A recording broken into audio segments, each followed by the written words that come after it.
तैयारी रे बाउंसर व्यवहार लोड वायरिंग और नॉन लोड वायरिंग दुईटी प्रकार रे करा जाई थाए। पारंपरिक भाव में बाउंसर व्यवहार समाज रे घर निर्माण मंच एवं फुटब्रिज तैयारी करिया पई करा जाई थाए। प्रथमे एहाको अपेक्षाकृत सस्ता और निम्न आय वर्गर लोकंक पई घर तैयारी पई विकल्प धरा जाई थाए।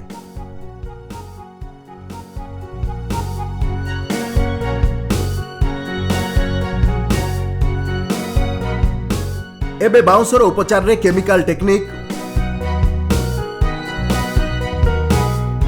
उन्नत डिजाइन और नूतन टेक्निक उपलब्ध अछि। सेहि पई बाउंसर व्यवहार अनेक प्रकार निर्माण कार्य रे व्यावसायिक रूप रे करा जाउछि। एही टेक्निक माध्यम रे एबे संपूर्ण घर मध्य बाउंसर रे तैयारी होबा आरंभ करा जाइछि। बाउंसर उचित उपचार करी तैयारी होतबा घर कंक्रीट और इटा भली ही मजबूत होइथाय। ता सहित यह भूमिकंप प्रतिरोधक क्षमता होइथिबारु भूमिकंप रे स्थिर होई रहिथाय। बाउंसर अनेक प्रकार नूतन निर्माण करा जाउछि, जेमिति कि बाउंसर व्यवहार रु तैयारी होटेल, स्कूल, अधिक महला थिबा घर, ता सहित ऑफिस रे मध्य बाउंसर व्यवहार करा जाउछि। बाउंसर घर तैयारी करिवार नुआ चलणी द्वारा ना केवल व्यवसायी को मात्र आर्किटेक्ट्स को पाई मध्य संभावनार नुआ रास्ता खोलिछि। बेंगालुरु अंतरराष्ट्रीय विमानबंदर टर्मिनाल 2 बिल्डिंग रे बाउंसर भल भाबे व्यवहार करा जाउछि। एहा डिसेंबर 2021 मध्ये प्रस्तुत होइजिवो। बाउंसर व्यवहार हबा बाउंसर घर निर्माण रे व्यापक व्यवहार क्षेत्र रे मध्य माइलस्टोन हो जाइछि। एबे व्यवहारकर्ता चाहिए पूरा घर बाउंसर डिजाइन करी तैयारी करि परिबे बा निजर सब डिजाइन रे आर्किटेक्ट बाउंसर सर्वाधिक व्यवहार करि परिबे। आगत समय रे बढ़ुतिबा जनसंख्या पाई घरर आवश्यकता को पूरा करिबा पाई भारत को काठर अभाव को सामना करिबा को पड़ी पारे। ता व्यतीत पारंपरिक सामग्री रे बढ़ुतिबा निर्भरता को परिवेश क्षय हेबारे मुख्य कारण भाबे धरा जाए। एही कारणरू बाउंस को काठ और स्टील रो विकल्प भाबरे देखा जाउछि। बाउंस बाकी सबुठी अधिक जल्दी बढ़ुतिबा लाभकारी और परिवेश पाई अनुकूल घास अटे। भवन निर्माण रे जो मटेरियल व्यवहार करा जाए, सीमेंट हो कि स्टील हो, एल्युमिनियम हो, ग्लास हो, एसबु मटेरियल अनेक गुड़िए कार्बन डाइऑक्साइड उत्सर्जन करबा उपरे होइथाए। एबे हमको एमितिया मटेरियल दरकार जहाँ हुए तो बिल्कुल कार्बन एमिशन करिबो नाही बा अति कम रे कार्बन उत्सर्जन करिबो। बाउंस एमिति मटेरियल अटे जहाँ कार्बन एमिशन करे नाही, मात्र उल्टा ऑक्सीजन एमिशन करथाय और एयर रु कार्बन डाइऑक्साइड को सिक्वेस्टर कर दी थाए। माने यही कथा आजिकाली ग्लोबल वार्मिंग परिप्रेक्षी रे बहुत ही गुरुत्वपूर्ण कथा अटे। आउ बाउंस एमिति गोटे मटेरियल जहाँ दुनियार सबुठु नंबर 1 सस्टेनेबल मटेरियल भाबे धरा जाए।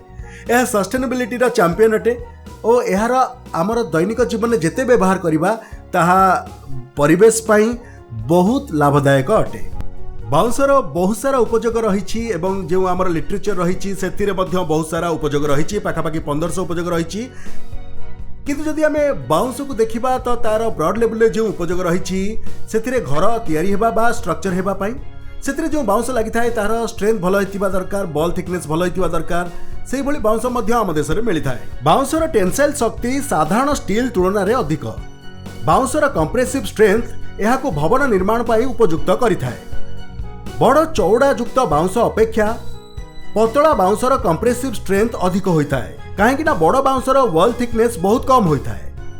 देखंतु जेबे आमे बाउंस को हाउसिंग मटेरियल भाबे सिलेक्ट करबा को चाहूँ तेबे सबुठु इंपोर्टेंट कथा यह कि तार फाइबर स्ट्रेंथ और तार वॉल थिकनेस यही दुईटी जिनिस बहुत महत्वपूर्ण अटे। को भी प्रकार बांबू कंस्ट्रक्शन मटेरियल पाई जेबे आमे राउंड बांबू को व्यवहार करू तेबे अति कम रे 10 mm वॉल थिकनेस हवा बहुत जरूरी अटे। बाउंस तार नमनीयतार कारणरू भवन निर्माण पाई उपयोगी सामग्री हेउछि। बाउंसर फाइबर काठर फाइबर ठारू अधिक लंबा होइथाए, जहाँ बाउंस को किछि मात्रा रे काठरू उत्तम और निर्माण कार्य पाई उपयुक्त करिथाए। भवन निर्माण रे लागुथिबा काठ और पाखापाखि सबु जिनिस बदल रे बाउंस बा बाउंसरू तैयारी निर्माण सामग्री रो व्यवहार करा जाई पारे। बाउंस टेंसिल शक्ति, बंका बा सीधा हेबार क्षमता, सहज उपयोगिता और सहज उपलब्धता कारणरू एक बहुत उपयोगी सामग्री अटे। बाउंसर टाइल्स, कांथर पैनल, छात पाई करोगेटेड सीट्स माने नाळ थिबा चादर व्यतीत मध्य अन्य निर्माण सामग्री बाजार रे तैयारी होई मिलुछि। बाउंस को व्यवहार करी घर तैयारी करिबारे ना आमे केवल परिवेश को रक्षा करू, मात्र ताको सबुज रखिबारे मध्य योगदान देउछे। आ सेति पई green building certification system LEED रो प्रमाणपत्र मिली थाए। ग्रीन बिल्डिंग और डिजाइन पाई लीड माने leadership in energy and environmental design नामक संस्था लीड प्रमाणपत्र देइथाए। भवन निर्माण पर बाउंश चयन करुवा समय अनेक गुड़िए कथा को ध्यान रखा जरूरी अटे।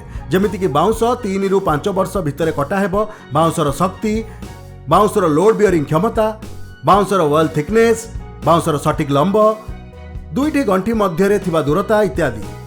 बाउंशर अनेक प्रजाति उपलब्ध अछि, किंतु घर तैयारी पई बाउंशर भल प्रजाति बांबुसा बल्कोआ, डेंड्रोकालामस टुल्डा, डेंड्रोकालामस स्टाक्सी, बांबुसा न्यूटन्स, डेंड्रोकालामस हैमिल्टोनी, डेंड्रोकालामस स्ट्रिक्ट्स इत्यादि को धरा जाए।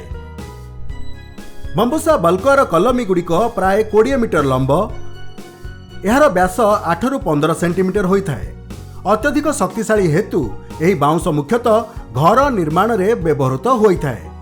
घरर गठनमूलक अंश जेपरिकी बीम, प्लाटफॉर्म एवं सीढ़ी तैयारी करिबा पई यह सबुठारु उपयोगी बोली विवेचना करा जाए।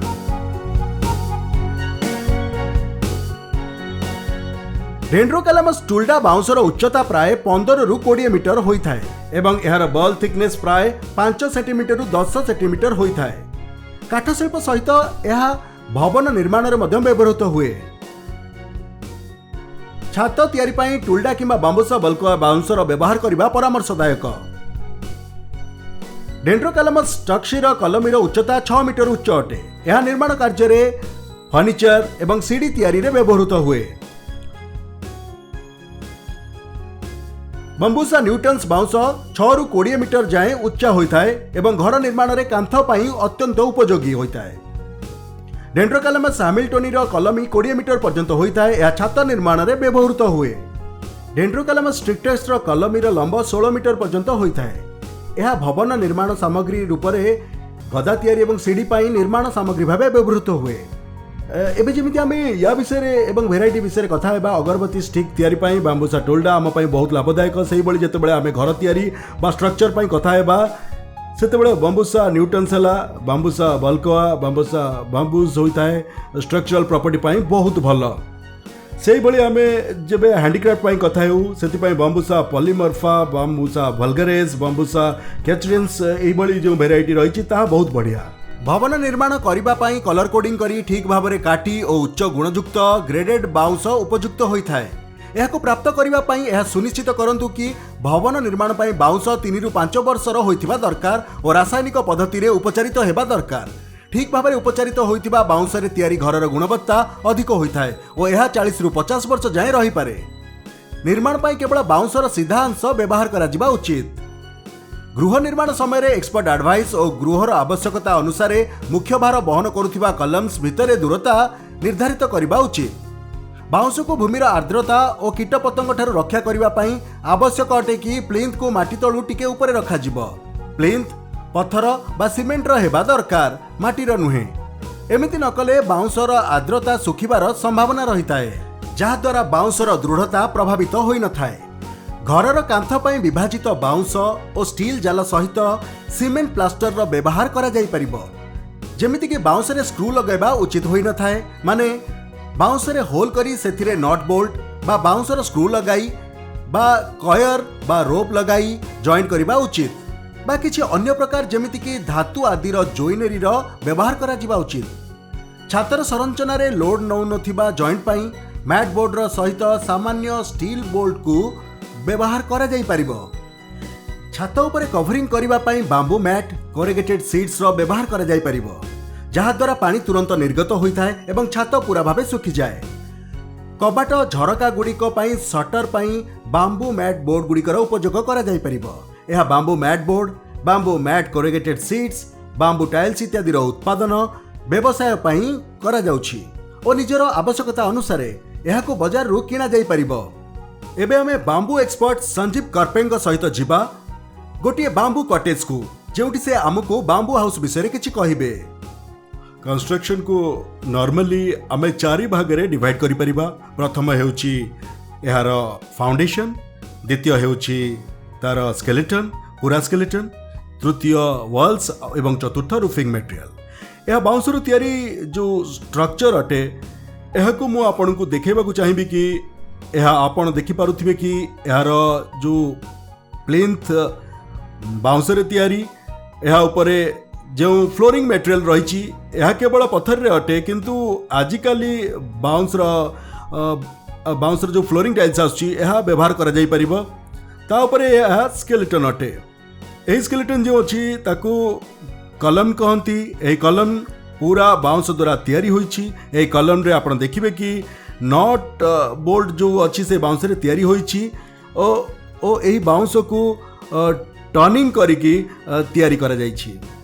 ତାପରେ ମୁଁ ଆପଣଙ୍କୁ ଦେଖିବାକୁ ଚାହିଁବି କି ଏ ଯେଉଁ ଟ୍ରସ୍ ଅଛି ତାହା ପୁରା ଟ୍ରସ୍ ବାଉଁଶରେ ତିଆରି ହୋଇଛି ଓ ଏହି କଲମ୍କୁ ଏଥିରେ କନେକ୍ଟ କରାଯାଇଛି।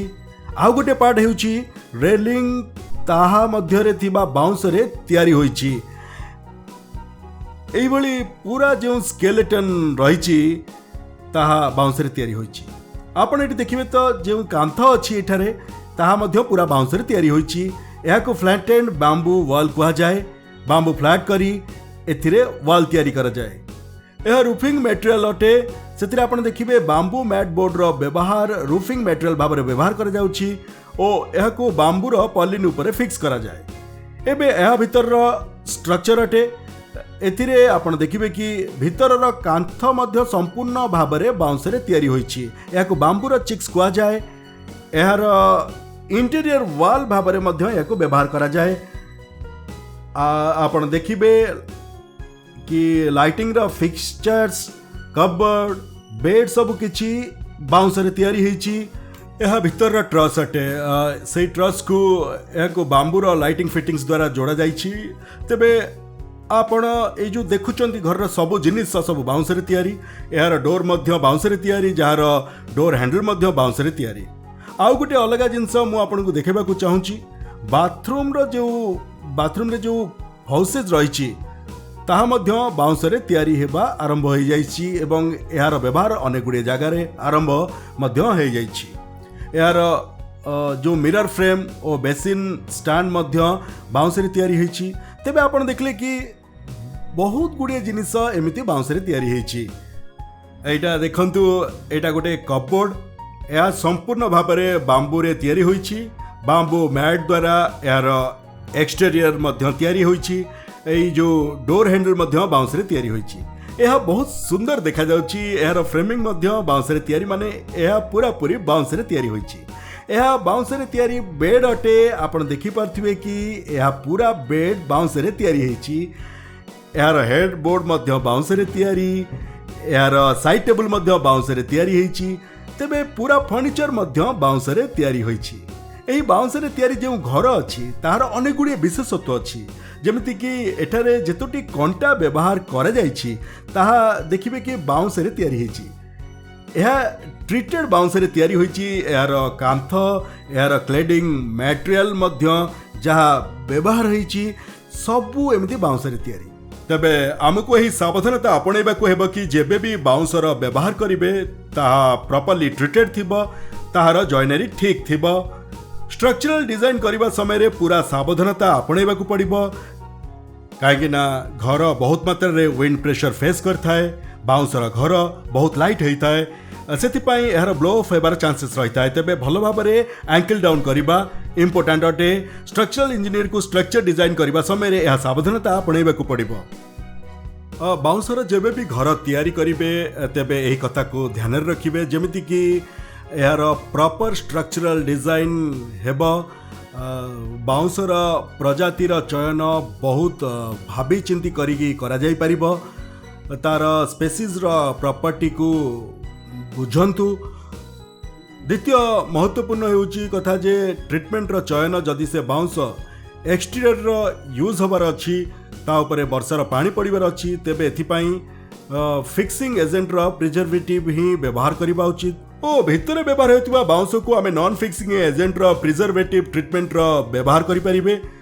तृतीय कथा है कि केउठी भी वाटर स्टैग्नेट न हो जाऊ यह हमको ध्यान रखिबाकू पड़िबो। तेबे डिजाइन एमिति हबो कि वर्षार पानी आसिले मध्य किछि कथा नहीं, खाली से पानी केउठी भी स्टैग्नेंट न हेउ एही भली डिजाइन हेबा दरकार। आउ गोटे कथार आमको ध्यान रखा पड़ो जिते हो पार ओवरहेड आमको अधिक रखा उचित जहाद्वारा ऑटोमेटिकली आम बाउंस को वर्षा और खरारू बंचे पारिबा। यही कथा को आमे बाउंसर घर तैयारी समय ध्यान देबा उचित। बाउंसर घरर मेंटेनेंस रो ध्यान मध्य रखिबा उचित। एमितिरे मध्य बाउंसर घर प्रेशर ट्रीटेड बांबू रे तैयारी हुए तेबे तार ड्यूरेबिलिटी पाई किछि मेंटेनेंस रो आवश्यकता पड़े ना, किंतु जेबे एस्थेटिक्स रो कथा आसे जेमिति कि घर नुआ लागिबो सुंदर लागिबो ता पाई जो कोटिंग रहिछि जेमिति कि मेलामाइन हेउ बा पीओ हो ताहा प्रति 2-3 वर्ष रे करिबा जरूरी अटे। जेते थर करिबा से घर आपनकु नुआ और सुंदर देखा जिवो तेबे आपनकु 5 रु 10 वर्ष मध्य करिबे यार ड्यूरेबिलिटी ऊपर किछि प्रभाव पड़िबो नाही। एही प्रकार रो बाउंसर घर तैयारी पाई जो खर्च लागि थाए ताहा सेही सामान्य सीमेंट और कंक्रीट रो घर ठारू 30 रु 40% अधिक लोक व्यवहार करिबे तेबे यार कॉस्टिंग मध्य कम हे जिवो। काहेकि ना बाउंस स्टील और सीमेंट रो तुलना रे गोटे सस्ता सामग्री अटे। जेते अधिक लोक या व्यवहार करिवे यह एक मेन स्ट्रीम मटेरियल हे जिवो और यार जो आरसीसी खर्च मध्य कम हे जिवो। बाउंसर घर रे जो फायदा रहिछि ताहा एही प्रकार रो कि प्राकृतिक परिवेश रे बहुत बहुत से सुंदर देखा जाए। जदि आमे सीमेंट कंक्रीट रो देखिबा ताहले एते सुंदर देखा जीव नाही। द्वितीय सबुठु गुरुत्वपूर्ण कथा कि एस्थेटिक को छाड़ी यह एक फ्रेंडली मटेरियल अटे, माने यह परिवेश उपरे किछि नकारात्मक प्रभाव पकाए नहीं। कहीं ना यह कार्बन एमिशन नहीं, कहीं यह कार्बन एमिशन नहीं मात्र ओलटा यह ऑक्सीजन एमिशन करिथा। या द्वारा यह एक फ्रेंडली सस्टेनेबल मटेरियल अटे जहां व्यवहार करी आपण घर तैयारी करिवे तेबे यह परिवेश पाई बहुत लाभदायक अटे। बाउंसर फिक्सिंग करबा समय रे किछि खास कथा को ध्यान रखिबा जरूरी अटे। सबु बाउंस प्राकृतिक भावे सीधा होई न थाए, ताको आवश्यकता अनुसार सीधा बा पुणी बेंड करा जाई परिबो।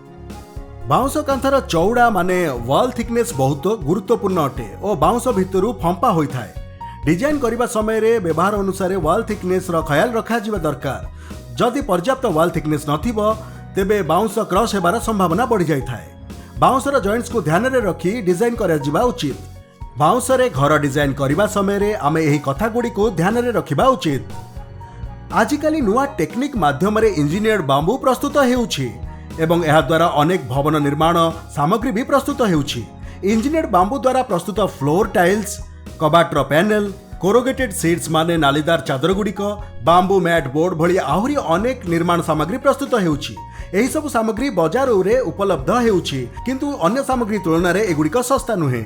इंजीनियर्ड बांबू द्वारा प्रस्तुत एही धरणर भवन निर्माण सामग्री रे आज पूरा भवन भी बाउंस रे तैयारी करा जाउछि। पूरा भवन जदि बाउंस रे प्रस्तुत करूनाहांती तेबे यथासंभव बाउंसर उपयोग सहित अन्य निर्माण सामग्री व्यवहार करी भवन डिजाइन करी प्रस्तुत हेउछि। नुआ व्यवसायी भवन निर्माण रे आगे आसी परिबे एवं ता सह इंजीनियर्ड बांबूरु प्रस्तुत भवन निर्माण सामग्री गुड़िकर व्यवसाय भी आरंभ करि परिबे। केवल एतिकी नुहे, आर्किटेक्ट को भी भवन निर्माण रे बाउंसर उपयोग करिबा जरूरी। एबे एहार प्रचलन कम अछि, किंतु नुआ क्षेत्र कारणरू संभावना एहार अपार अटे।